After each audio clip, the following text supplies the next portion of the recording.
বাদশাহ হারুনুর রশিদ এবং বাহলুল পাগলের ঘটনা। বাদশাহ হারুনুর রশিদের শাসন আমলে বাহলুল নামে এক পাগল ছিল, যে অধিকাংশ সময় কবরস্থানে কাটাত। কবরস্থানে থাকা অবস্থায় একদিন বাদশাহ হারুনুর রশিদ তার পাশ দিয়ে যাচ্ছিলেন। বাদশাহ তাকে ডাক দিলেন, বাহলুল, ওহে পাগল, তোমার কি আর জ্ঞান ফিরবে না? বাহলুল বাদশার এ কথা শুনে নাচতে নাচতে গোয়াছে উপরে মগডালে চড়লেন এবং সেখান থেকে ডাক দিলে, হারুন, ওই পাগল, তোর কি কোনোদিন জ্ঞান ফিরবে না?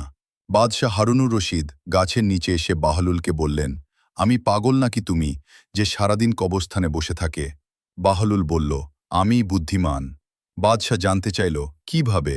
বাহলুল রাজপ্রাসাদের দিকে ইঙ্গিত দিয়ে বললেন, আমি জানি এই রঙ্গিলা দালান ক্ষণিকের আবাসস্থল এবং এটি কবরস্থান, স্থায়ী নিবাস। এজন্য আমি মরার পূর্বেই এখানে বসবাস শুরু করেছি।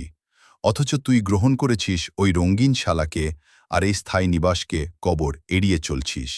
রাজপ্রাসাদ থেকে এখানে আসাকে অপছন্দ করছিস, যদিও তুই জানিস এটাই তোর শেষ গন্তব্য।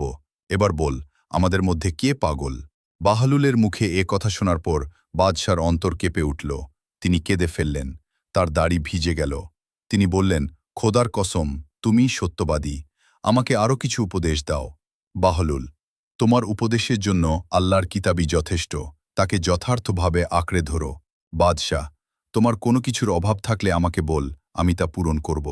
বাহলুল, হ্যাঁ, আমার 3টি অভাব আছে।